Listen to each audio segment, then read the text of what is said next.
Ar-Rahman.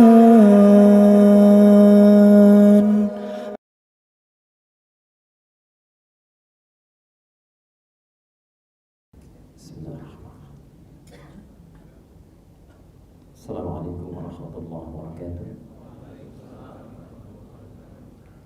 Alhamdulillahi wa kafa.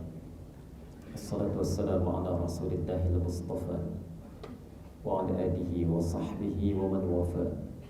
Amma ba'd fa ya ibadallah, usi nafsi wa iyyakum bi taqwallahi faqad faza al-muttaqun fala tamutunna illa wa antum muslimun. Faqala ta'ala ya ayyuhalladzina amanu taqullaha haqqa tuqatih wa la tamutunna illa wa antum muslimun. وقال يا أيها الناس اتقوا ربكم الذي خلقكم من نفس واحدة وخلق منها زوجها وبث منهما رجالا كثيرا ونساء واتقوا الله الذي تساءلون به والأرحام إن الله كان عليكم رقيبا. Hadirin saudara-saudariku jemaah salat zuhur rahimani wa rahimakumullah. Semoga Allah senantiasa memberikan kemuliaan kepada kita semua. Mari kita awali pertemuan kita di zuhur ini dengan bersyukur pada Allah Subhanahu wa taala. Kita masih diberikan kesempatan menunaikan salat zuhur berjamaah. Semoga salat yang telah kita tunaikan diterima oleh Allah Subhanahu wa taala sebagai ibadah yang pernah diikhlaskan menjadi amal saleh karenanya. Penting diketahui di dalam Quran, orang yang telah tuntas menunaikan salat itu dibagi pada dua golongan. Quran surah keempat An-Nisa ayat 103. Mari kita lihat uraiannya. Fa idza qadaytumus shalah, maka jika salat telah tuntas Anda tunaikan. Jika Anda wakaf di sini, berhenti baca Qur'annya di ayat ini, fa idza qadaytumus shalah, maka ini menurut para ulama menunjuk pada golongan yang pertama. Ada orang-orang yang motif sholatnya sekedar menuntaskan kewajibannya saja. Yang penting saya sudah sholat. Perkara khusyuk atau tidak itu urusan lain. Diterima atau tidak itu terserah Allah. Yang penting saya sudah sholat. Dalam ilmu tafsir ada rumus, jika tidak disebutkan tokohnya langsung, kapan kejadiannya, itu berpotensi bisa dialami kapanpun, dimanapun, oleh siapapun. Di setiap masa bisa kita temukan. Ya. Nanti coba kita lihat kira-kira diri kita sampai zuhur ini berada di mana ini. Ya. Fa idza qadaytumus shalah, ada orang yang saat telah menunaikan salat itu, kata Quran, motif salatnya sekedar mengangkat kewajibannya saja. Ya. Yang kedua, kalau Anda wasolkan ayatnya, fadhkurullaha qiyaman wa qu'udan wa 'ala junubikum, maka ini menunjuk pada golongan yang sukses salatnya. Perhatikan. Fadhkurullaha, maka salat yang telah tuntas ditunaikan itu mampu cepat mengingatkan dia, menyambungkan dia dengan Allah. Qiyaman dalam berdirinya, wa qu'udan atau dalam duduknya, wa 'ala junubikum bahkan dalam saat berbaringnya. Jadi kata Quran, orang yang berhasil sholatnya itu tidak sekedar mengangkat kewajibannya, selesai sholat nyambung dia dengan Allah. Ingat, ya. Karena itu ibadahnya disebut dengan sholat, dari kata silah. Ya. Silatun itu artinya sesuatu yang terhubung dengan erat, sulit dipisahkan. Ya. Ibadah ini kenapa dinamakan dengan sholat? Karena dalam sholat kita dilatih untuk terhubung dengan Allah supaya nyambung. Ya. Karena itu selesai sholat, orang yang bangkit dari sholat sebelum masuk masjid belum ingat Allah. Keluar dari masjid, qiyaman, fadhkurullaha qiyaman, langsung nyambung dengan Allah. Ingat, perhatikan bedanya orang yang ingat Allah dengan tidak ingat Allah. Orang yang ingat, nyambung dengan Allah, ya, merasa tersambung, diawasi, dilihat, itu tidak mungkin dari ujung kepala sampai ujung kakinya bisa melakukan satu hal yang keliru dalam aktivitasnya. Keluar dari masjid karena ingat Allah, tidak akan tertukar sepatunya.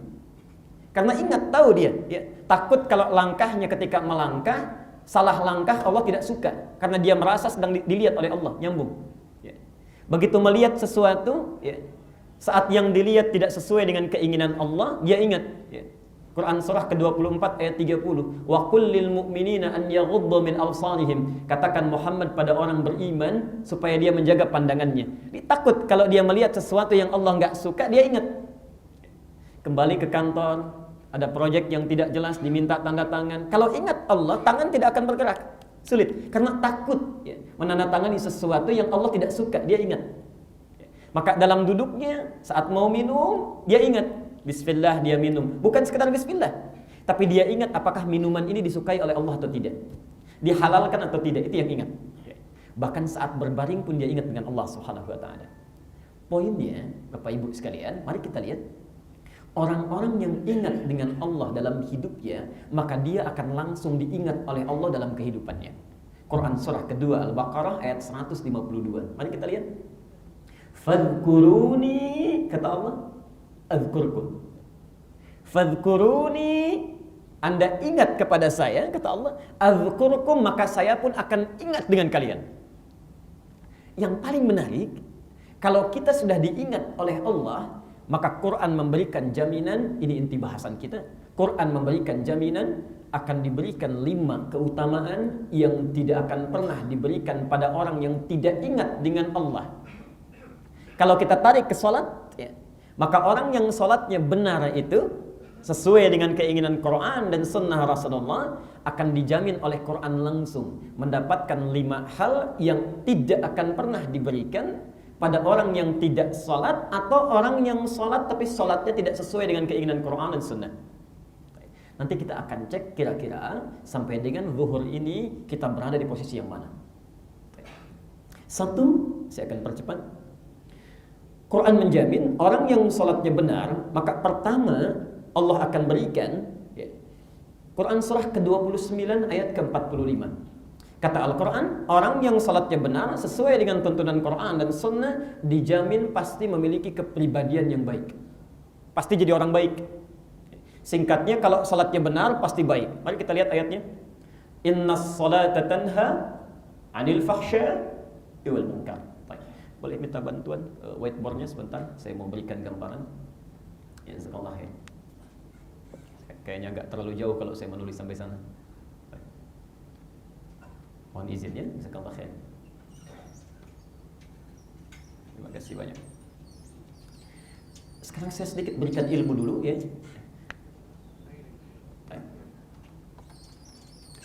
Innas salata tanha 'anil fahsya wal munkar. Mari kita lihat ayatnya sebentar. Baik. Sebentar. Tulis ya.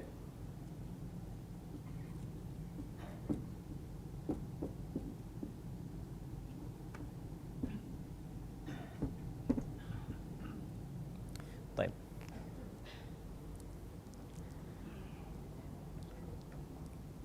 Bapak Ibu sekalian, dalam kalimat bahasa Arab ada kalimat yang menggunakan alif lam, ada yang tidak menggunakan alif lam. Kalau kalimatnya ditulis tidak menggunakan alif lam, misal alif lamnya kita coret ya, inna sholah saja, alif lamnya tidak ada. Maka itu maknanya nakirah, umum dalam bahasa Arab, bebas, tidak terikat dengan aturan. Tapi kalau ada alif lamnya tertulis seperti di muka, inna sholah, itu artinya ma'rifah, khusus. Ada aturannya, tertentu. Seperti artikel the dalam bahasa Inggris. Car, mobil, banyak tuh di luar. Tapi kalau kita katakan the car, yang itu bukan yang lain. Sekarang perhatikan. Kata Quran, innas sholah. Semua kalimat sholat di Quran yang menunjuk pada ibadah itu selalu menggunakan alif lam. Al-Baqarah ayat 3, kalimat sholat pertama. Alladzina yu'minuna bil ghaib wa yuqimunas sholah. Al-Baqarah 43, wa aqimus sholah, selalu pakai alif lam. Yuk kita terjemahkan. Innas sholah, sholat yang dilakukan dengan benar itu khusus ada aturannya di Quran, petunjuknya di sunnah, tidak bebas, tidak sembarangan. Itu yang akan menjadikan pelakunya tanha anil fahsya wal munkar, terbebas dari 2 sumber keburukan. Jadi kata Quran, kalau ada orang sikapnya buruk, sifatnya tidak baik, sumbernya cuma 2. Satu fahsya, keburukan yang sumbernya dari syahwat. Maaf, kata-kata jorok itu fahsya, kotor itu fahsya, Suka mencela itu fahsya, gosip itu fahsya, pornografi itu fahsya, porno aksi itu fahsya. Jadi tidak mungkin ada orang sholat kata-katanya kotor, mustahil itu. Tidak mungkin ada orang sholat senang mencela orang, itu mustahil. Ya. Kalau ada orang tidak sholat suka mencela, ya, kata-katanya kotor, itu tidak usah dipikirkan. Memang nggak sholat. Tapi kalau ada orang sholat, mohon maaf, pandangannya tidak pernah punya filter, kata-katanya tidak terkontrol, ya, seringkali tajam pada orang lain, ya rahmatullah, ada yang keliru dalam sholatnya. Ya, ada yang keliru dalam sholatnya, belum sempurna sholatnya. Yang kedua mungkar. Mungkar itu keburukan yang diingkari oleh hati. Sumbernya nafsu perut dan akal. Bohong itu mungkar, mencuri itu mungkar, korupsi itu mungkar, maaf, berselisih itu mungkar, merampok itu mungkar, membunuh itu mungkar, korupsi itu mungkar. Tidak mungkin ada orang sholat mencuri, mustahil. Tidak mungkin ada orang sholat korupsi. Jadi kalau ada orang sholat misalnya, masih sempat dalam hidupnya terlihat berlaku yang tidak pantas, mungkar, ada yang keliru dalam sholatnya. Saya tidak tahu kalau di Al-Istiqamah, ya. Sementara di masjid lain, orang mau sholat pun datang ke masjid masih takut kehilangan sandalnya. Padahal mau sholat. Ada yang keliru itu. Ya. Baik, satu. Kedua, kita cepat. Kata Quran, orang yang benar sholatnya, itu langsung dijamin oleh Allah dalam Al-Quran, pasti diberikan ketentraman dalam jiwanya. Tenang. Bawaannya tenang. Sedang tidak punya masalah, tenang itu biasa. Punya masalah berat pun tetap tenang, itu yang luar biasa. Ada orang macet, sudah klakson sana sini, Masya Allah, sudah mengeluh. Yang ini Masya Allah tenang saja. Dikasih macet, Alhamdulillah bisa menghafal Quran, Alhamdulillah bisa dengar tausiah. Mau ngapain lagi, memang sudah macet. Jadi hatinya tuh tentram sekali. Quran surah ke-20, Taha ayat ke-14. Aqimis salata li dzikri. Tunaikan salat dengan benar. As-salah, aqimis salata li dzikri, supaya engkau tersambung kepadaku, zikir, ingat. Ya Allah, apa faedahnya kalau saya sudah ingat kepadamu? Dijawab di Quran surah 13 Ar-Ra'd ayat ke-28. Ala bi dzikrillahi tatma'innul qulub. Yakinkan pada dirimu kalau zikirmu benar kepada Allah, dampak selanjutnya tatma'innul qulub. Hatimu pasti tentram. Coba cek sampai dengan zuhur ini. Dari sekian salat yang telah kita tunaikan, sudahkah salat menghilangkan gusar dalam jiwa kita? 3, saya percepat dulu. Kalau salatnya benar ditunaikan oleh Quran, langsung turun statement Allah. Perhatikan kalimatnya. Kata Quran, orang ini akan dimudahkan segala urusan hidupnya, dilancarkan rezekinya tiada bertepi. Quran surah 65 At-Talaq ayat 2 dan 3 ditafsir di Al-Baqarah ayat 2 dan 3. Perhatikan persamaannya ya, kita buat persamaannya. Wa may yattaqillaha yaj'al lahu makhrajan. Wa may yattaqillaha, siapapun yang meningkatkan takwanya kepada Allah, persamaannya yaj'al lahu makhraja, setiap dia punya kesulitan dalam hidupnya, Allah akan urai segala kesulitannya. Kesulitan di rumah tangga, di kantor, pekerjaan sosial, macam-macam. Ini pun mohon maaf nih, yang kelihatan wajahnya tenang-tenang, belum tentu nggak punya masalah itu. Ya. Sebelum turun ke masjid mungkin ada pekerjaan yang masih dipikirkan sampai sekarang. Bisa jadi. Lihat persamaan Qur'annya. Kata Qur'an, wa may yattaqillaha, Anda tingkatkan takwa, persoalan pelan-pelan oleh Allah diurai. Terurai itu, insyaallah. Jadi ini ada isyarat di Qur'an, kalau Anda punya masalah tidak selesai dengan ikhtiar kita, dengan ilmu tidak selesai, ya, dengan materi nggak beres-beres, dengan tenaga nggak pernah tuntas, coba cek barangkali persoalan kita itu terdapat dengan Allah, takwa belum meningkat. Ya. Bahkan wa yarzuqu min haitsu la yahtasib, rezeki yang macet pun bisa didatangkan dengan cepat. Kalau Anda bertanya, ya Allah, saya ingin tingkatkan takwa, dari mana mulainya? Dijawab di Al-Baqarah ayat 2 dan 3. Perhatikan, dzalikal kitabu la raiba fi hudan lil muttaqin. Isi Quran kalau sudah ada statement, jangan diragukan statement itu, kandungannya pasti jadi petunjuk bagi orang yang takwa. Siapa orang takwa ini? Ayat 3-nya. Alladzina yu'minuna bil ghaib wa yuqimunas shalah, yaitu orang yang setelah menyatakan dirinya beriman pada Allah yang tak nampak dalam pandangannya, ghaib, maka dia buktikan dengan menyempurnakan salat. Yuqimunas shalah, yuqim itu sempurna salatnya. Jadi kalau ada orang tiap hari salat 5 waktu tidak pernah tertinggalkan, masalah nggak pernah tuntas, mungkin belum sempurna salatnya. Teruskan. 4, kita agak cepat. Bila salat ditunaikan dengan baik, sesuai dengan keinginan Quran dan Sunnah, ini langsung Quran yang jamin. Kata Al-Quran, perhatikan, ada isyarat di ayat-ayatnya, setiap doa yang dimohonkan dalam salatnya sulit bagi Allah untuk menolaknya. Setiap doa yang dimohonkan dalam salatnya itu cepat dijawabnya Allah. Bahkan nanti kita akan bahas, kalau lain waktu kita bertemu, ada 4 keadaan dalam salat yang bahkan hadisnya qudsi. Sulit bagi Allah menolaknya. Saat berdiri, 1, 2 saat rukuk, 3 saat sujud, ini yang diperbanyak, dan 4 sesaat sebelum salam. Saya beri contoh 1 saja di Quran, doa seseorang yang saat salat dalam berdirinya langsung dikabulkan oleh Allah. Yuk kita lihat situasinya dulu. Ada suami istri menikah, puluhan tahun belum dikaruniai keturunan. Rambut suaminya sudah memutih, fisiknya sudah lemah, istrinya secara medis, maaf ibu, divonis monofos dan mandul. Secara klinis mustahil punya keturunan, mustahil.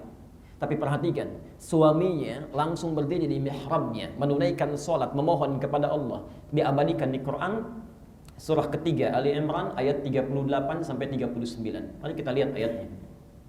Hunalika da'a Zakaria rabbah. Di mihrabnya Nabi Zakaria bangun menunaikan salat, bermohon kepada Allah Tuhannya. Ya.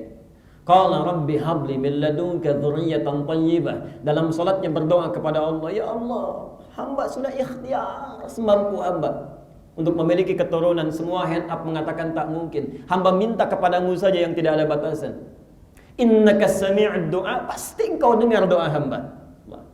Tolong garis bawahi dulu ya, ibadah salat itu bukan khusus diturunkan pada Nabi Muhammad dan umatnya saja. Sebelum beliau sudah ada salat. Cuma caranya tidak sesempurna kita sampai sujud dan salam.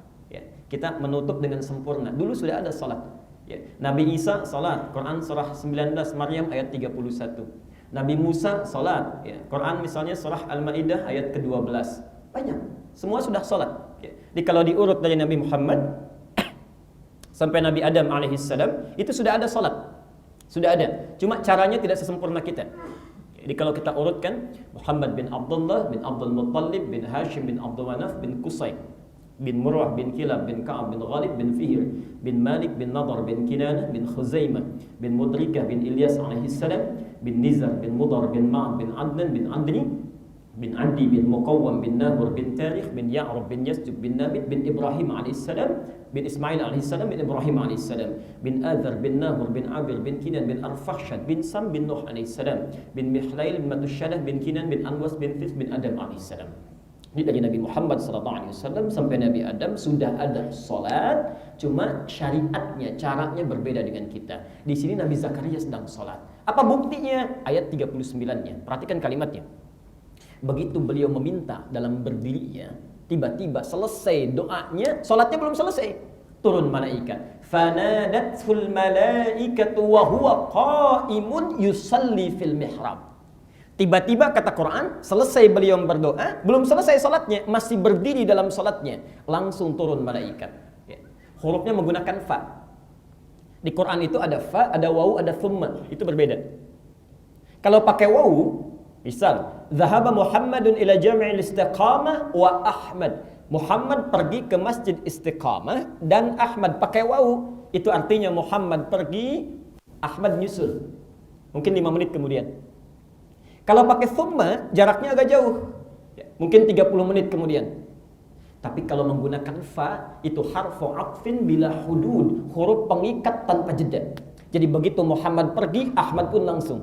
Ini begitu Nabi Zakaria bermohon kepada Allah, selesai doanya, malaikat langsung turun tanpa jeda. Wa huwa qa'imun yusalli fil mihrab, sedangkan beliau masih berdiri dalam salatnya, belum selesai salatnya. Annallaha yubashshiruka bi Yahya. Zakaria, Allah kasih kabar gembira, Anda akan punya anak, langsung namanya dari Allah Yahya. Artinya hidup. Yang mustahil menurut manusia, lahir dari rahim perempuan yang divonis monofus dan mandul hidup, kata Allah tidak ada batas, lahir dan hidup dia. Berita baiknya, pengabulan doa dalam berdiri ini hadisnya langsung kudsi, sampai masanya kita sekarang itu masih berlaku. Perhatikan, saya bacakan hadisnya dari Abu Hurairah. Saya percepat ujung hadisnya saja.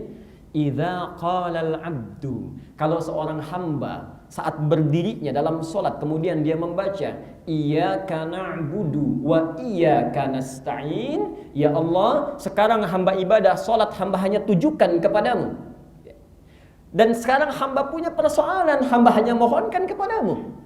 Perhatikan jawabannya. Qala Allahu azza wa jalla, saat seorang hamba mengucapkan itu, Allah langsung membalas. Kalimatnya lihat, hadza baini wa baina abdi, ini perjanjian komitmen antara aku dengan hambaku. Wali abdi, kalau hambaku benar ibadahnya, benar salatnya, masalah, apa yang kamu minta sekarang, apapun saya berikan. Apapun saya berikan. Karena itu ketika Anda, kita mau sholat, itu perintah sholatnya, perhatikan, diminta sebelum sholat, kita menyusun dulu tuh, punya persoalan apa? Mintakan pertolongannya pada Allah. Al-Baqarah 45. Wasta'inu bis-sabri was-salah. Wasta'inu, bila Anda punya persoalan dalam kehidupan, mintakan solusinya pada Allah. Bis-sabri, ikhtiar dulu dengan sabar. Was-salah, saat sholat mohonkan solusinya. Perintahnya wasta'inu, permintaan kitanya nasta'in. Quran minta wasta'inu, kita jawab iyyaka nasta'in. Pertanyaannya, kenapa sampai hari ini kadang kita meminta, barangkali belum ada yang terjawab dari permohonan kita. Bahkan antum tadi duduk di antara 2 sujud saja sudah 4 kali. Di antaranya meminta 8 permohonan paling banyak. Rabbighfirli warhamni wajburni warfa'ni warzuqni wahdini wa'afini wa'fu anni. Allah, ya Allah, kalau kami punya dosa mohon ampuni, punya salah maafkan, rizki terhambat mohon lancarkan. Allah, ada yang ganggu mohon bebaskan. Coba cek 8 kali diulang-ulang itu. Sakit tolong sembuhkan. Berapa di antaranya yang sudah terkabul? Baik, yang terakhir, yang kelima, saya agak percepat. Kata Quran, kalau orang sholatnya benar, itu pasti akan dijamin hidupnya sukses dan bahagia. Sukses dan bahagia. Jadi ada sukses saja, tapi belum tentu bahagia. Hidupnya sukses, ya, pekerjaannya berhasil, tapi penuh persoalan. Ya. Itu namanya fauz dalam bahasa Arab. Ya. Ini umumnya, walaupun tidak semuanya. Fauz terulang 29 kali dalam Al-Quran. Sifatnya fauzi, orangnya faiz, ya, perempuannya faizah, ya, superlatifnya fauzan. Jadi kalau ada yang namanya faiz, faizah, fauzi, fauzan, itu orang yang diharapkan sukses dalam hidupnya. Punya masalah juga nggak apa-apa, yang penting sukses. Tapi kalau hidupnya, maaf, bahagia luar biasa, walaupun nggak sukses misal, itu namanya fariha. Ya, fariha. Orangnya disebut farhan, perempuannya dinamakan farah. Jadi kalau ada yang namanya farhan di sini, itu diharapkan hidupnya bahagia dalam hidupnya. Miskin juga nggak apa-apa. Yang penting bahagia. Anda pilih mana? Pilih mana? Kaya tapi gelisah atau miskin tapi tenang? Nggak ada pilihan ketiga. Kaya dan bahagia, sukses dan bahagia. Baik. Kalimat itu dalam bahasa Arab disebut dengan falah. Falahun. Kalau itu ingin kita genggam, kita pegang, nggak ingin lepas, maka dirubah kalimatnya menjadi aflah. Allah sangat memahami setiap manusia, khususnya orang Islam pasti menginginkan pilihan ketiga itu. Maka turun ayat Quran surah ke-23 ayat 1 dan 2. Perhatikan, qad aflahal mu'minun.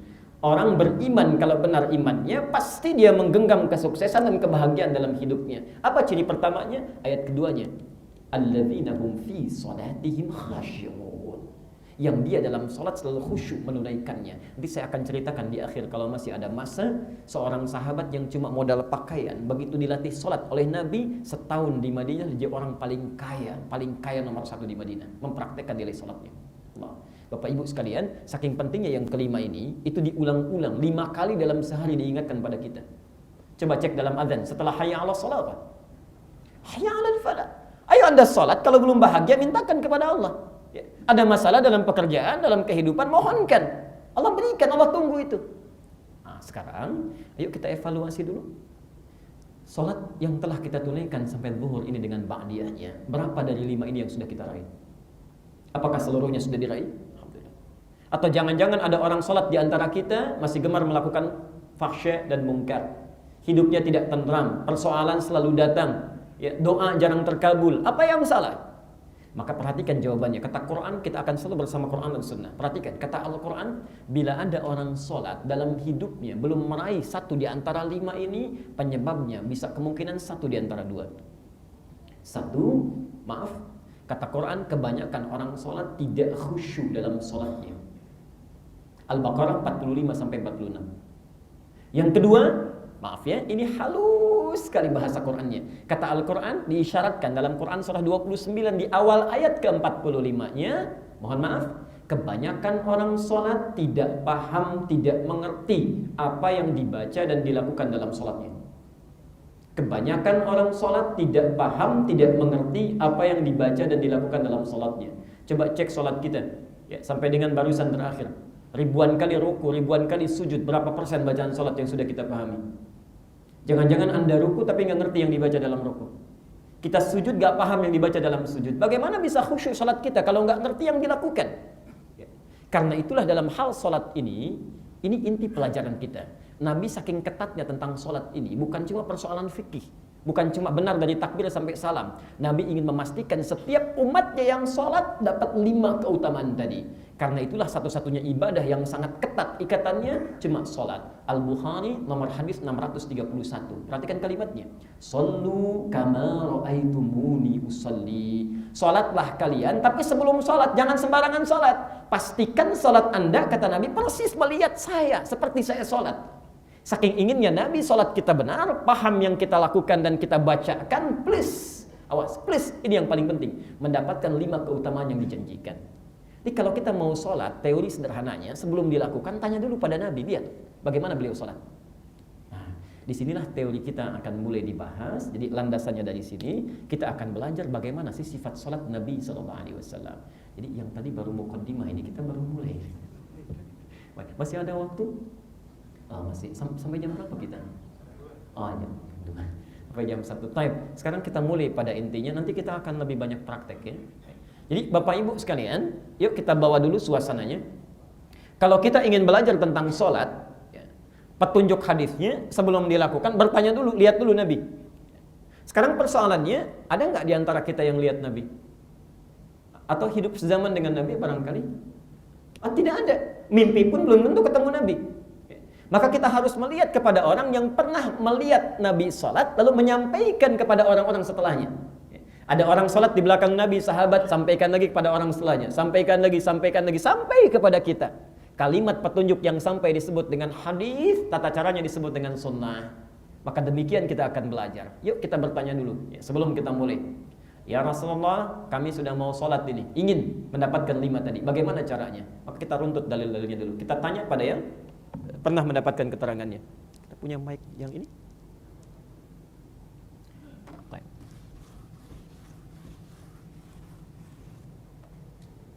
Baik. Jadi manhaj kita tanya pada Nabi, ya Rasulullah, bagaimana cara saya memulai salat? Ya. Hati-hati, karena ada orang yang sembarangan salat, persis kejadiannya di samping Nabi, persis betul itu, zaman Nabi lagi. Ya. Al-Bukhari nomor hadis 757. Al-Bukhari. Ingat bukan Bukhari ya, tapi Al-Bukhari. Awas, bukan Bukhari tapi Al-Bukhari. Bedanya memang tipis ya. Tapi dalam ilmu hadis, orang yang menyebut Bukhari itu belum belajar hadis. Dalam ilmu hadis, ya. Mohon maaf, karena Al-Bukhari itu bukan nama asli. Ya. Nama aslinya Muhammad. Punya bapak namanya Ismail, punya kakek namanya Ibrahim, punya kakek buyut namanya Al-Mughirah, eyang buyutnya Al-Bardizbah. Tinggal di Kecamatan Ju'fah, Kabupaten Bukhara, Provinsi Khorasan, negaranya sekarang Uzbekistan. Ya. Di nama aslinya Muhammad bin Ismail bin Ibrahim bin Al-Mughirah bin Al-Bardizbah. Dalam biasanya pergaulan orang Arab, sebentar ya. Kalau ada orang non-Arab belajar ke Arab, maka dia akan memperkenalkan diri umumnya tidak dengan nama dirinya, tapi nama daerah. Ya. Seakan-akan ingin mengesankan bahwa ini Islam sudah sampai ke daerah saya, buktinya saya masuk Islam. Nah, rumusnya, kalau Anda ingin memperkenalkan nama daerah, maka rumusnya tambah al di depannya, ujungnya robah ke i. Ya, paling gampang pakai Latin saja. Misal dari Bukhara beliau, Bukhara. Ya. Tambah al di depannya, al. Ya. Ujungnya jadikan i. Al-Bukhari, artinya saya dari Bukhara. Ya. Syekh Nawawi dari Banten, untuk membedakan yang dengan yang dari Damaskus, Sahibul Arba'in. Begitu datang beliau menamakan dirinya, saya Nawawi dari Banten, Al-Bantani. Syekh Yasin dari Padang, Syekh Yasin Al-Padangi. Syekh Ahmad Khatib dari Minangkabau, gurunya Ahmad Dahlan dan Kiai Haji Muhammad Hashim Al-Asy'ari, ya, dikenal dengan Syekh Ahmad Khatib Al-Minangkabawi, boleh? Ya. Itu Pak Sunarja dari Jaka Setia, boleh? Al-Jaka Setiai, boleh itu ya, sah. Ya. Orang Jakarta biasanya nggak mau ya, dengan Jakarta itu, jadi mengaku Betawi. Ya. Agak kurang enak kalau pakai Jakarta. Al-Bukhari nomor hadis 757, Muslim nomor hadis 397. Perhatikan. Ya. Ada orang datang, tiba-tiba sholat di samping Nabi. Selesai sholat, kata Rasulullah, saya percepat. Sholli fa innaka lam tusalli. Anda sholat lagi, karena Anda belum sholat. Orang itu sholat lagi. Allah setelah salam, kata Nabi diulang lagi. Sholli fa innaka lam tusalli. Anda sholat lagi, karena Anda belum sholat. Sampai 3 kali diulang oleh Rasulullah. 3 kali diulang. Sampai orang ini berkata, ya Rasulullah, la adri kaifa usalli. Saya tidak tahu lagi bagaimana cara saya sholat. Tolong ajarkan pada saya. Diberi judul oleh Al-Bukhari, bab ini babul musi fis shalah, bab orang yang tidak bagus sholatnya. Anda coba lihat, orang yang tidak bagus pun kata Nabi belum sholat, apalagi yang tidak sholat. Oh, hati-hati ya. Nah, maka dari itu Nabi mengajarkan dari pelajaran ini sampai ke kita. Bagaimana caranya? Ayo kita lihat. 1, kata Nabi, berdasar orang yang pernah lihat Nabi sholat, sebelum kita sholat kita pastikan dulu Al-Bukhari nomor hadis 1117. Kemudian caranya kita teruskan, misal Abu Daud nomor hadis 849. Kalau tidak mampu Al-Bukhari, lagi kembali nomor hadis 2996. Dan cara maksimalnya Abu Daud lagi nomor hadis 666. Gambarnya nanti kita akan lihat dalam layar. Di setiap gerakan kita akan bertanya. Kalau mau baca kita bertanya. Ya, kita mulai. Ya Rasulullah, bagaimana cara kami sholat? Ya. Kata Nabi, ayo kita mulai. Sholli qa'iman. Saat Anda pertama akan sholat qa'iman, siap berdiri. Ya. Di sholat dimulai dengan berdiri. Awas, hati-hati. Sholat dimulai dengan berdiri. Bagi yang mampu berdiri tapi dia memilih duduk, hati-hati. Bagi yang mampu berdiri tapi dia memilih duduk, maka sholatnya oleh ulama sepakat dipandang tidak sah sholatnya. Tidak sah sholatnya, hati-hati ya. Tidak sah sholatnya. Awas. Ada orang mampu berdiri dalam sholat fardu, lalu dia memilih duduk, maka sholatnya mesti diulang. Ya. Kecuali sholat sunnah. Sholat sunnah boleh, sekali lagi, boleh kalaupun kita mampu berdiri, kita boleh duduk kalau ingin duduk. Ya. Cuma pahalanya setengah. Ya, pahalanya setengah, betul ya. Redaksi hadisnya demikian. Sholatul qa'id nisful qa'im. Sholat orang yang duduk dalam sholat sunnah setengah dari pahala orang berdiri. Ya, biasanya umumnya saat tarawih itu Anda umrah ke Mekah, ya, kemudian tidak kuat berdiri lama, padahal masih sanggup berdiri. Anda duduk, saya. Jadi 1 berdiri. Nah. Kalau tak mampu berdiri, ya, au qa'idan kata Nabi, kalau tak mampu berdiri, silahkan Anda duduk. Ya, sah hukumnya, silahkan. Tapi duduk pun nggak langsung duduk. Perhatikan Abu Daud nomor hadis 849. Ya. Diriwayatkan falamma takhadhal lahma wa asanna, maka tatkala Nabi semakin agak gemuk dan semakin sepuh, perhatikan, beliau sebetulnya bisa memilih duduk. Tapi ittakhadha amudan fi musallahu. Nabi berusaha sedapat mungkin untuk berdiri sampai mengambil sandaran supaya bisa berdiri itu. Ya. Artinya kalaupun Anda misal punya persoalan dalam sujud, tidak mampu langsung berdiri lagi, maka boleh misalnya saat berdirinya kita berdiri. Begitu mau rukuk sujud, siapkan tempat duduk di belakang, duduk. Ya. Itu lebih bagus dibandingkan langsung duduk seketika. Ya. Jelas di sini? Abu Daud nomor hadis 849. Ya. Au ala jambin, kalau tak mampu fa illam tastati fa ala jambin. Kalau Anda tak mampu duduk pun boleh sambil berbaring. Boleh. Ya, Masya Allah. Jadi diberikan sangat kemudahan tapi tidak dimudah-mudahkan. Bisa berdiri, silahkan. Gak bisa, langsung duduk. Tidak bisa duduk, berbaring. Dan Masya Allah, itu pahalanya sama dengan yang berdiri. Tidak ada bedanya. Yang penting rukunnya sempurna, sah sholatnya. Di rukun dan syaratnya sempurna. Ya. Apa dalilnya? Al-Bukhari nomor hadis 2996. Ya. Saya bacakan hadisnya. Idza maridal 'abdu aw safara kutiba lahu mithla ma kana 'alaihi muqiman sahihan. Kalau seorang hamba sedang uzur, tidak bisa menunaikan seperti aktivitas biasanya, bahkan saat bepergian tak mampu menyempurnakan amalan rutinnya, kutiba lahu mithla ma kana alaihi muqiman sahihan. Maka amalannya tetap dipandang sempurna seperti dia kala sehat atau dalam mukimnya. Ya. Ini penting saya sampaikan karena ada seorang ibu di Al-Azhar pernah bertanya, "Ustaz, saya di rumah sakit, sholatnya cuma berbaring, wudunya cuma tayamum, saya diterima nggak oleh Allah?" Saya bilang, "Bu, jangan bicara dulu diterima atau tidak. Banyak di luar sana orang-orang sehat nggak kepikiran sholat, ibu sakit masih mau sholat. Maka Allah lebih berhak memberikan pahala yang berlipat. Sah sholatnya, ya, baik, sah." Demikian juga hadis ini saya penting terangkan sebentar. Ya. Bahkan jangankan orang sakit, orang sehat pun punya amalan rutin misalnya, kemudian dia ada uzur, misal safar lah ya, tidak sempat menunaikan amalan rutinnya, itu oleh Allah tetap dicatat pahalanya. Ya. Anda hari ini mau ke Bandung misalnya, berangkat, ya. Qadar Allah akan berangkat sebelum zuhur jam 11, ya. Mampir di kilometer 57. Kalau langsung ke Bandung mungkin sampai maghrib, Anda jamak qasar itu, ya. Zuhur dengan asar dijamak, disatukan, kemudian dikosor, disingkat jadi 2-2. Zuhurnya 2, asarnya 2. Maaf, kalau sudah jamak qasar kan ba'da zuhur suka ada salat sunnah ya. Kalau sudah jamak qasar masih boleh salat sunnah lagi enggak? Yang bilang enggak angkat tangan. Yang bilang boleh? Kita sepakat sekarang ya. Kalau tidak tahu katakan wallahu a'lam ya. Baik. Kalau sudah jamak qasar masih boleh salat sunnah tidak? Wallahu a'lam. Baik, tidak usah salat sunnah. Enggak, ya. Jangan terlalu soleh jadi ya. Enggak usah salat sunnah, sudah cukup. Gini, yang fardu saja dikurangin, masa Anda mau tambah lagi dengan sunnahnya? Yang 4 dikurangin 2, masa Anda tambah lagi? Itu enggak usah. Dalilnya ini Al-Bukhari nomor hadis 2996. Kata Nabi, kutiba lahu mithla ma kana alaihi muqiman sahihan. Tetap pahalanya dicatat sempurna walaupun dia enggak salat sunnah. Ya. Tapi khusus bagi orang yang konsisten salat sunnahnya. Kalau Anda enggak pernah salat sunnah, enggak dapat juga pahalanya. Ya.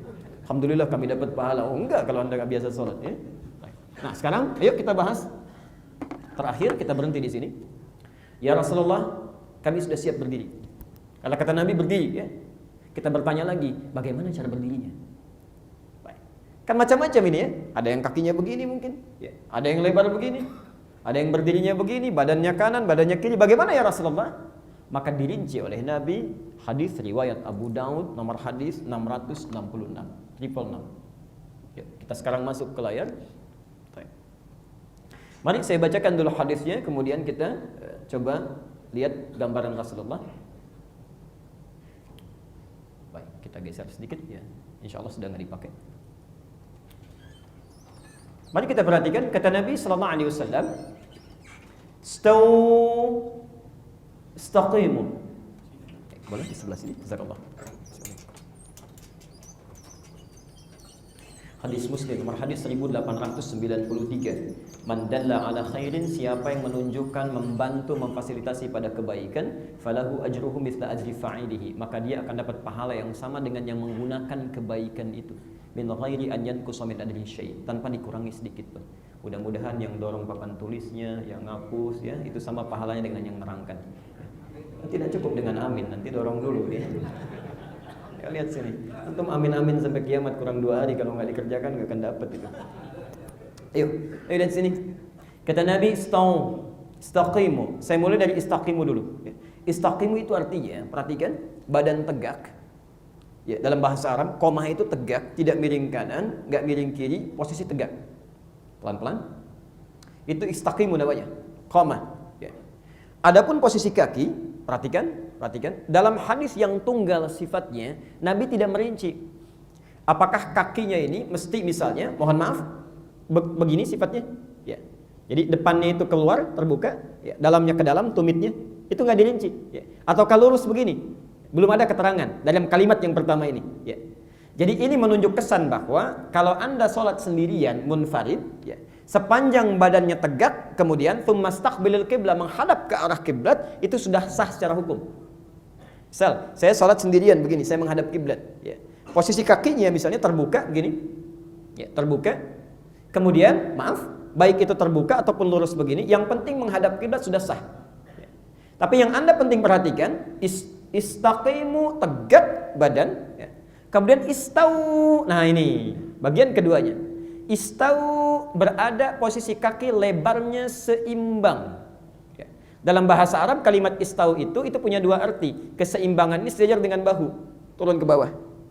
Ya, turun ke bawah. Jadi tidak terlampau lebar begini, ya, tidak terlampau rapat begini. Ya. Dikata Nabi, badannya tegak menghadap ke kiblat, posisi kaki lebarnya itu selebar dengan bahu. Syaratnya demikian.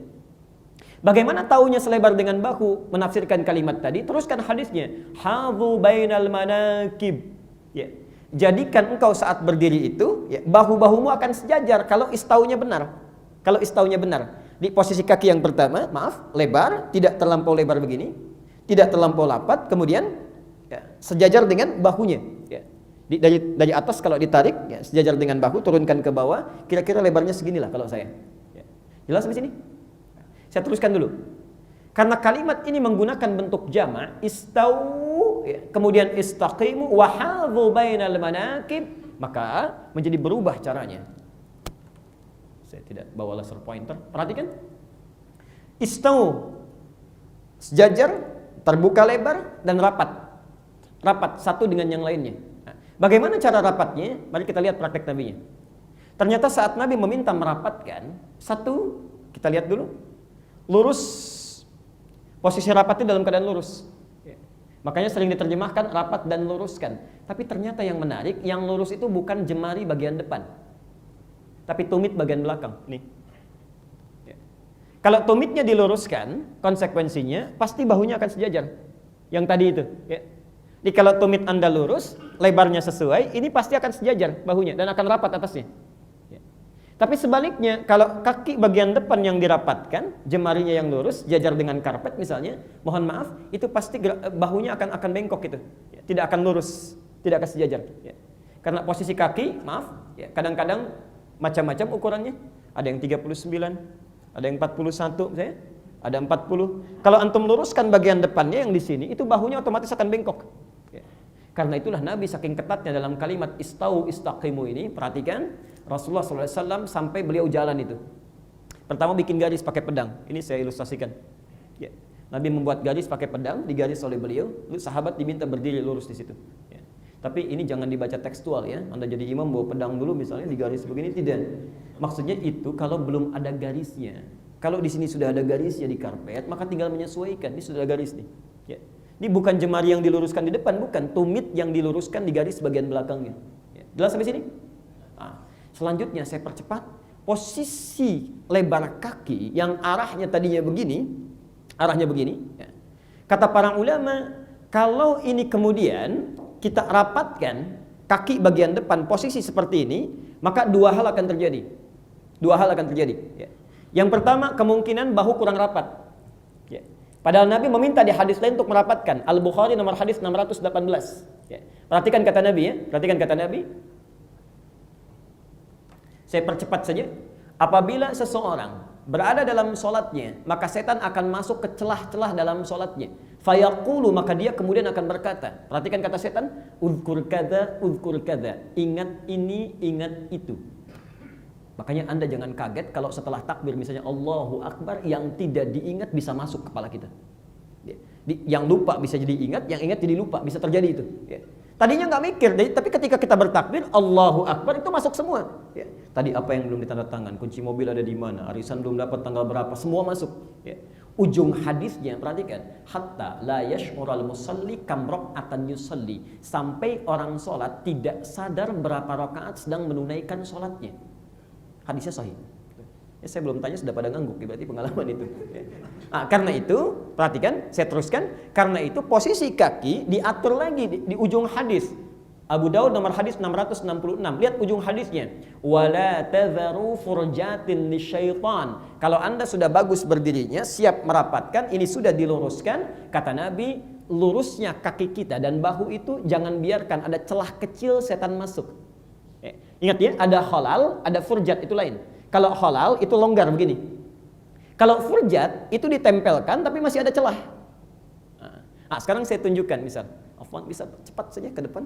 3 orang, cepat saja. 1, 2, 1 lagi, 3. Mohon DKM tolong dicatat, saya insya Allah akan berikan buku ya pada yang maju. Selanjutnya kalau maju lagi tidak berlaku, yang ini saja 3. Tolong Pak, depannya ikuti saya, kakinya begini, terbuka keluar. Enggak lurus begini tapi terbuka begini. Ya. Baik. Nah, sekarang perhatikan. Ada yang kakinya dibuka begini, ya. Kemudian menghadap kiblat, itu sah salatnya. Sah, tidak ada masalah secara hukum fikih. Tapi resikonya kata Nabi, ini ada furjat di sini. Furjat itu walaupun depannya nempel begini, tapi ada celah kecil ini. Ya, ada celah di bawahnya tuh. Ya. Kalau celahnya longgar, begini misalnya longgar, ya. Ini khalal namanya. Sela-sela yang kosong. Ya. Tapi kalau antum sudah dempet tapi masih ada celah sedikit, itu furjat namanya. Kata Nabi, jangan sisakan celah sekecil apapun karena setan bisa masuk. Ya kalau ada yang sholatnya mau sama setan sih silakan saja. Misalnya setan ikut sama saya sholat, itu terserah pilihan Anda. Ya. Dan kita tidak mencela. Tapi kalau kita ingin berubah jadi lebih baik, jangan dipersalahkan juga. Ya. Nah sekarang kita lihat. Karena posisi kalau ini sudah rapat kakinya, bawahnya. Tapi tidak sempurna. Resikonya bahu ada celah, di bawah ada celah. Maka kata para ulama, dari sini akan lebih baik jika posisi kaki bagian depan dan belakang itu diluruskan begini. Di depannya lurus, belakangnya lurus. Maka akan lebih sempurna cara berdirinya. Silahkan, afwan. Sekarang ikuti saya. Depannya lurus, belakangnya lurus gini Pak. Ya, mohon maaf. Lalu kita luruskan tumit bagian belakangnya. Ya. Ya, posisinya lurus kakinya, lurus sama-sama lurus. Nah, coba lihat sebentar, pelan-pelan. Ya. Kaki depan, kaki belakang lurus begini, kemudian ditempelkan. Tumitnya luruskan dengan garis seperti gambar di muka itu ya. Ya. Coba lihat, lebih rapi ya. Celahnya lebih tertutup. Kalau Anda tidak percaya, silahkan saat sholat asar, silahkan berdiri seperti ini, Anda praktekkan. Luruskan kakinya, kaki ketemu kaki, bahu ketemu bahu. Itu Masya Allah, suasana sholat kita akan lain. Gak percaya silahkan. Akan berbeda ketika ada celah di sampingnya. Akan berbeda sama sekali. Anda bertakbir, Allahu Akbar, ada kenikmatan tersendiri. Ada kenikmatan. Tapi ini pun belum selesai hadisnya. Kata Nabi, perhatikan. Walayyinu bi'aidi ikhwanikum. Tapi serapat-rapatnya Anda jangan sampai menyebabkan tangan temanmu susah bergerak dalam takbir. Ya. Begitu didempet mau takbir susah gitu. Nah itu persoalan itu ya, dalam hadisnya. Baik, silakan Pak, silakan duduk. Jadinya seperti ini. Ini seperti ini. Ini yang diambil dari hadis Abu Daud nomor hadis 666. Jadi Anda luruskan, berdiri. Nah ini sebetulnya fase pertama membentuk kekhusyuan. Jadi kalau kita sudah kondisikan seperti ini, enak ke kita ya, nyaman dalam sholatnya. Nah kalau sudah demikian, maka saya masuk bagian terakhir, ini cepat saja. Kita akan mulai menyusun barisan, Nah, saya akan percepat masuk ke sholat berjamaah dulu ya. Nanti di sini kita akhiri. Kita belum sholat ini, baru berdiri saja. Ya. Belum takbir, belum mulai, baru berdiri. Sekarang agak cepat Pak, yang pakai peci saja langsung jadi imam. Ya kan Anda pakai peci. Satu, pelan-pelan. Pak, mohon izin. Ini imam, laki-laki, makmumnya laki-laki. Bapak mau kemana? Silakan. Jangan dengarkan bisikan yang tidak jelas. Allazi waswisu fi sudurin nas, bebas. Baik, sudah bagus ya. Ini laki-laki imamnya, ini makmumnya laki-laki. Maka berdiri di samping kanannya imam, ya. Ada dua posisi. Satu, bisa sejajar antara imam dengan makmum. Dalilnya Abu Daud nomor hadis 1367. Ya, Rasulullah pernah salat di sampingnya Ibnu Abbas. Tadinya di belakang, oleh Nabi ditarik ke depan. Ya. Kemudian disejajarkan dengan beliau. Ini sah. Ya. Atau yang kedua, ini yang berpendapat mayoritas ulama, imam lebih maju sedikit. Ya, sedikit saja. Tapi nempel, nggak ada jarak kakinya, nempel. Ya. Ada yang mengatakan satu kepalan, tidak. Itu sudah menyelisih hadis. Ya. Dia tetap menempel. Ya. Nah ini ditafsirkan oleh ulama ketika Ibnu Abbas itu ditarik oleh Nabi, usianya masih kecil, 3-4 tahun. Ya, dia khawatir terjadi sesuatu di belakang, makanya disejajarkan.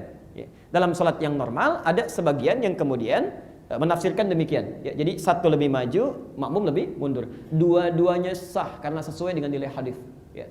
Dua-duanya sah. Ini benar, dianggap sempurna. Mau sejajar, mau tidak. Ya. Jelas sampai sini? Ya. Saya teruskan dulu. Tiba-tiba masuk, silakan. Satu orang pelan-pelan. Sekolah. Sudah? Ada pilihan lain? Tidak. Nah, sekarang perhatikan. Sebelum ini masuk ke kiri, ternyata redaksi yang muncul dalam hadis nanti saya tampilkan, ya, saya tampilkan gambar-gambar dan dalilnya. Yang muncul ini sebelum memulai saf salat dan membentuk barisan itu memberi isyarat dulu. Ya, bahasanya memberi isyarat. Yang meminta atau mengisyaratkan bisa imam yang maju atau makmum yang mundur. Jelas ya? Bisa imam yang maju atau makmum yang mundur, bergantung situasi tempatnya. Makanya ada yang mengisyaratkan satu sebelum masuk ke yang kirinya, jadi masuk dulu ke belakang sini, pelan-pelan. Ya. Bisa ada yang mengisyaratkan dengan takbir. Jadi ini takbir ke belakang, kalau saf di belakangnya yang longgar, ya, ada yang menafsirkan cukup dengan takbir saja isyaratnya. Jadi ini bertakbir kencang, Allahu Akbar misalnya, yang ini mundur. Ya. Ada yang kedua, pelan-pelan. Ada yang kedua, tidak dengan bertakbir kalau sekiranya tidak dipahami. Ya. Misal dia bertakbir atau makmum bertakbir, Allahu Akbar, yang ini nggak paham, mungkin dia sedang sholat sunnah, misalnya kan? Itu boleh diberikan isyarat yang membuat ini bisa mundur. Misal boleh ditepuk yang ringan atau dicolek. Dalam keadaan ini bisa imamnya, bisa makmumnya, bergantung situasi tempatnya. Kadang-kadang Anda sholat di situasi tempat yang imamnya lebih luas maju ke depan. Saf makmum sudah longgar. Jelas sampai sini? Nah, maka yang terbaik ini diberikan isyarat. Antum tadi benar, boleh maju ke sini, imamnya yang maju, tapi boleh yang kedua langsung. Ini yang lebih banyak digunakan. Karena umumnya lebih luas ke belakang. Boleh ini ditepuk, kemudian mundur, atau bertakbir langsung kemudian mundur. Jelas sampai sini? Mundur sebentar, biar agak ada jarak. Baik. Datang satu lagi, Mas, mohon berkenan, cepat. Mau ke kanan, mau ke kiri, bebas. Baik. Bentar, mau pikir-pikir lagi, mau diulang? Tidak. Tanya teman atau telepon kawan? Tidak. Oh, langsung baik kanan. Sekarang lihat ya. Ternyata ketika masuk tidak mengisi kanan, tidak mengisi kiri, tapi yang dilihat keseimbangan. Keseimbangan. Lihat imam posisinya di mana? Kalau imam berdiri pada bagian yang ini, misal sejajar, maka ambil yang seimbang sebelah kirinya. Tidak doyong ke kanan, tidak doyong ke kiri. Antum masuk ke sebelah sini. Baik ya? Jelas? Lihat keseimbangan. Jadi jangan terlalu doyong ke kanan sana atau doyong ke kiri. Lihat keseimbangan, membentuk saf. Jadi seimbang kita lihatnya. Jelas sampai sini? Sekarang mohon izin untuk duduk dulu. Yang 3. Ini suami laki-laki di rumah ingin berjamaah bersama istri. Mohon diberikan space. Agak luas sebentar. Agak luas. Mohon izin, Bapak dalam posisi menjadi ibu. Masuk ke mana? Karena ibu nggak pakai peci, mohon izin Mas, geser gitu dulu. Silahkan Pak, mau kemana? Ini suaminya, ini istrinya. Baik, silahkan, langsung saja. Silahkan. Mau ke kanan, mau ke kiri, bebas. Mau ke belakang, di mana? Oh, nggak ada, kosong aja pokoknya kosong. Silahkan. Salah juga nggak apa-apa. Kalau benar saya curiga kan. Baik, di situ yakin? Baik. Ini tapi berdiri Pak salatnya, kenapa duduknya? Nah, ini sudah agak bagus, tapi agak kurang tepat. Ini sudah benar. Jadi ibu, mohon izin, kalau berjamaah dengan suami, bukan ke kanan, bukan ke kiri, tepat betul di belakang imam. Di belakang imam, persis sejajar di belakang imam. Hanya diberikan jarak agak sedikit longgar. Sekiranya ada orang lain yang masuk untuk bermakmum laki-laki, bisa di sini langsung, bisa berdiri di belakangnya. Jelas sampai sini? Baik. Sekarang imamnya perempuan, makmumnya perempuan, ibu berjamaah dengan anak perempuannya. Izin Pak, langsung saja kemana? Silahkan langsung saja, bebas Pak. Mau ke kanan, mau ke kiri, mau ke samping. Gak apa-apa. Beliau berpikir tadi kalau benar curiga gitu. Baik, ini tepat ya, tepat berada di samping kanan, persis sejajar. Jadi tidak ada jarak. Langsung, mohon maaf Pak. Nah, sejajar saja, ibu ya, yang melihat ini. Kalau imamnya perempuan. Imamnya perempuan, makmumnya perempuan. Jadi sejajar. Mohon maaf, ini imam, ini makmum. Jadi ini imamnya perempuan, makmum perempuan, rapat saja. Tiba-tiba datang anaknya satu lagi, ingin bermakmum. Kemana? Perempuan juga. Perempuan juga, bebas Mas. Jangan dengarkan bisikan yang tidak jelas. Mau nepuk dulu atau enggak? Mau nyolek barangkali? Tidak langsung. Ini sudah bagus ya. Nah, imam tidak maju. Imam tetap di tengah. Dalam hadis riwayat Aisyah, Ummu Salamah disebutkan awsatuhunna, posisi imam tepat di tengah-tengahnya. Dia enggak maju, dia enggak mundur. Jadi tepat, membentuk barisan pun tetap ke kanan terus, ke kiri terus sampai sempurna selesai. Sekarang posisi yang terakhir. Maaf, 2 mundur, imam tetap di situ. Silahkan baris lagi 4 orang. Berdiri Pak, berdiri semuanya. Posisi terakhir. Ini sudah penuh semuanya. Sudah penuh seluruhnya. Kita tutup sampai di sini. Tiba-tiba satu orang masuk ingin berjamaah. Silahkan, mohon izin Pak. Boleh? Bapak kemana? Ini sudah penuh Pak ya. Gak usah nengok, sedang sholat. Bebas Pak, ini sudah penuh pokoknya. Perhatikan. Ini sangat baik, sangat bagus. Tapi ini disebutkan oleh Abu Hurairah, ada satu sunnah itu yang hampir punah. Karena jarang diketahui. Sunnahnya adalah jika ada di belakang ini bisa memberi isyarat pada yang tepat di belakang imam supaya dia mundur untuk membentuk saf. Bisa misalnya diberi isyarat dengan ditepuk begini, lembut, ya. Kemudian ini mundur. Oke. Lalu merapat. Dalam keadaan rapat ini kan kosong ya. Nah, ini bergeser yang di sini.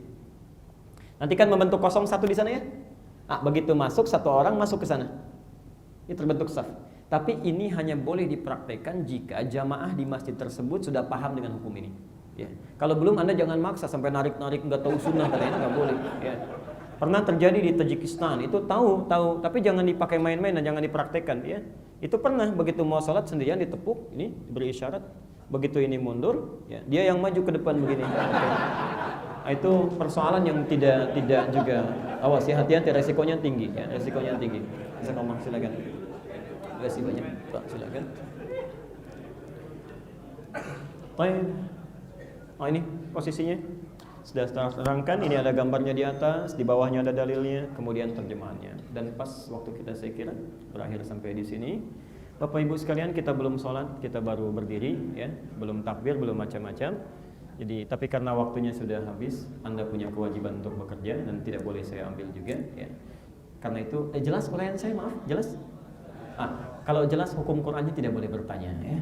Karena Al-Maidah ayat 101, ya ayyuhalladzina amanu la tas'alu an asya'in tubdalakum tasukkum. Hei orang-orang yang masih merasa punya iman, kalau persoalan sudah jelas jangan banyak dipertanyakan. Khawatir kebanyakan ditanya yang sudah jelas menjadi semakin tidak jelas, ya. Baik, kita cukupkan dulu ya. Cukupkan dulu. Bagi yang ingin kopi silakan, saya sudah serahkan ke DKM masjid. Anda bisa kopi dengan bebas. Kita akhiri subhanakallahumma wa bihamdika asyhadu an la ilaha illa anta astaghfiruka wa atubu ilaik. Wa akhiru da'wana alhamdulillahirabbil alamin. Wa minkum. Assalamualaikum warahmatullahi wabarakatuh. Ar-Rahman